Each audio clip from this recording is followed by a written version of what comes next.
روابط کے حوالے سے یہ بڑی امپورٹنٹ چیز ہے کہ کیا بیک ڈور روابط جو ہیں وہ سیاسی جماعتوں کے آپس میں ہو چکے ہیں یا ہو رہے ہیں, یا پاور کوریڈور کے ساتھ تحریک انصاف کی ہو رہے ہیں.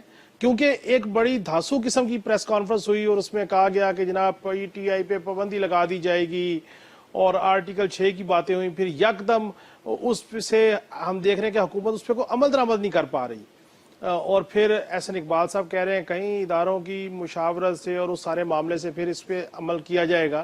تو یہ جو چیز حکومت کے اناؤنس کردہ سٹیپس ہیں ابھی تک اس پہ کوئی ایگزیکیوشن نہیں ہو رہی, کہیں ایسا تو نہیں کوئی بیک ڈور ڈپلومیسی چل رہی ہو.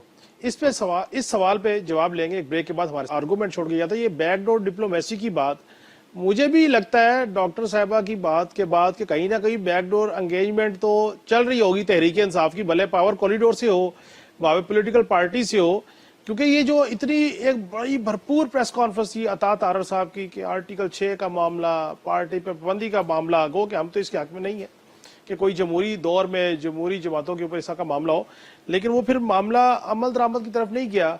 کہیں ایسا تو نہیں کہیں آمنے سامنے تلخی ہے, پیچھے کوئی معاملات کوئی تعلقات بہتر ہو رہے ہیں؟ دیکھیں کاشف صاحب, سب سے پہلے تو میں یہ بتانا چاہتی ہوں کہ جب ہم کر رہے ہوتے ہیں تو ہمیں بات جو ہے نا وہ دلیل کے ساتھ, جو میں نے بری بات نہیں کی کہ فیکٹس اور فگرز بجائے اس کے لفاظی میں لڑائی ہوتی ہے کہ آپ برے میں کہوں یہ برے. اب میں نے ان سے پرفارمنس مانگی ہے, میں نے ان کو اپنی پرفارمنس بتا دی, اس کا تو سیدھا یہ تو بہت I am sorry I am using this word, یہ تو بڑی جاہل لوگ بھی اس طرح سے نہیں کرتے کہ جو آپ پرفارمنس بتا رہی ہے یہ تو کہاں ہے. Under ground water storage tanks ہیں بھائی, آرٹیفیشل انٹیلیجنس سے پتہ کر لو کس کس مقام کے اوپر لاہور میں موجود ہے. دوسری بات یہ کہ آپ نے ہمیں برا بھلا کہہ لیں ایک سیگمنٹ ایک پورشن میں, بٹ اس کے بعد اپنا بھی کچھ بتائیں کہ بھٹو صاحب کے دور سے اب تک محترمہ کا بھی آیا, اب 15 سال سے آپ کو سندھ بھی ملا ہوا, آپ نے خود کیا کیا. دیکھو سندھ میں جو فلڈ آیا تھا, انہوں نے جو انٹرنیشنل ایڈ تھی وہ تک کمبل بھیج دیے تھے. یہ سارے زمانے نے اس کو رپورٹ کیا تھا, میڈیا میں بھی یہ چیزیں رپورٹ ہوئی تھی کہ آن لائن کمبل, ایون میں نے اس کے اوپر پریس کانفرنس کی تھی کہ ہماری ایک ایم پی اے نے آن لائن کمبل آرڈر کیا تو وہ فلڈ والے کمبل اس کے اوپر لوگوں تک ہٹانے کی انہوں نے زحمت نہیں کی, اور جو کچھ انہوں نے عوام کو دیا ہے وہ تو نظر آتا ہے. دیکھو عوام کے حالات اور آپ کا صوبہ جو ڈسپلے, آپ بولو نہ بولو, اس کے حالات جو کراچی شہر کے حالات ہیں وہ کسی سے ڈھکے چھپے نہیں ہیں. تو اگر ان کو لگتا ہے کہ یہ ان کی پرفارمنس ہے اور عوام اس سے خوش ہے تو ویل اینڈ گڈ, کیونکہ ان کو پتا ہے ہم نے نہ لوگوں سے ووٹ لینا ہے نہ ہمیں ضرورت ہے, جتنا پیسہ ہم نے بنا لیا ہے اور جتنا ہمارا کنٹرول ہے, بیکاز یہ مافیا سیزین مافیا سے کہیں آگے بڑھ کے آپریٹ کر رہا ہے. تو اگلی بات میں اب آتی ہوں, دیکھیں بیک ڈور میں آ رہی ہوں, ہم ایک جمہوری جماعت ہے, ہم جمہوریت کے اوپر اور جو عوام کے ریئل ایشوز ہیں ان کے اوپر تو ہم نے 1000 دفعہ ان کو بھی پہلے کہا تھا. سب سے پہلا ایشو کیا تھا کہ آئین شکنی ہو رہی تھی, آرٹیکل 6 کے مرتکب ہو رہے تھے کہ ہم ان کو چیخیں مار مار کے کہہ رہے تھے واقعی کہ آؤ الیکشن کرائیں, انہوں نے نہیں کرایا. اور پھر اس کے بعد ان کو تھا کہ ہم ان کو پی ٹی آئی کو سب نے مل کے, جس میں ظاہر ہے اس گناہ میں پیپلز پارٹی برابر کی شریک ہے, کٹاپا لگائیں گے اس ملک کی سب سے بڑی وفاقی جماعت کو, اور ہمیں کٹاپا لگا, ہم آج دہشت گرد بھی ہیں, ہم سارا کچھ ہیں. لیکن یہ باتیں پریس کانفرنس کی حد تک تو ٹھیک ہے, آپ جس کو بھی ڈگڈگی بجانے والے کو بٹھا دو, وہ آ کے جو اسکرپٹ ملے گا وہ بول کے چلا جائے گا. ثابت کیسے کرو گے؟ کورٹس کے اندر آپ کو ثابت کرنا پڑے گا. آج کے دن تک کوئی ایک بھی الزام جو مقدمات بنے تھے ایک ایک کر کے باعزت بری ہوئے ہیں خان صاحب, اور ہم سارے ہو رہے ہیں. تو آپ یہ خواہشیں تو ہیں ان کی. پھر انہوں نے ڈیلے کیا کہ ساری لیڈرشپ سے پریس کانفرنس کر کے پارٹی چھڑوائیں گے, پھر ان کے لوگوں سے بلہ چھین لیں گے اور پتہ نہیں کون کھمبے الیکشن لڑیں گے, لوگ مایوس ہو جائیں گے, انٹرنیٹ بند کر دیں گے. نتیجہ کیا ہوا؟ کیونکہ عوام, اب آپ کا مقابلہ عوام کے ساتھ ہے. جو کچھ عوام کے ساتھ ان ساری جماعتوں نے مل کے کیا, عوام اس کے بدلے لے رہی ہے. سوشل میڈیا میں ہم کدھر ہیں؟ ہم تو ایک ٹویٹ کرتے ہیں تو ہمارے پر 12 FIR ہو جاتی ہیں. بی ہم تو اندر ہمیں جیل کی ہوا کھانی پڑتی ہے. ہم تو اب آرام سکون سے اس طرح کے کوئی نیوٹرل قسم کے ہومیوپیتھک ٹاک شوز میں بیٹھ جائیں تو بڑی بات ہے. عوام آپ سے چن چن کے بدلے لے رہی ہے. وہ جو سوشل میڈیا جس کو آپ مجھے سنا رہی ہیں, ہم نہیں ہیں اس پہ آپ کے 25 کروڑ عوام آپ کو منہ توڑ جواب دے رہی ہے جس کا آپ کے پاس کوئی جواب نہیں ہے. لوگ آپ سے لاجک سے بات کرتے ہیں, آپ لڑ پڑتے ہیں. میں نے آپ سے پرفارمنس مانگی, آپ نے بلین سونامیٹری بلین سونامیٹری اس کو دکھائیں محترمہ کو. آرٹیفیشل انٹیلیجنس گوگل ہمارے چاچو کا نہیں ہے, اس پہ دیکھ لو کہ وہ ہے کہ نہیں ہے.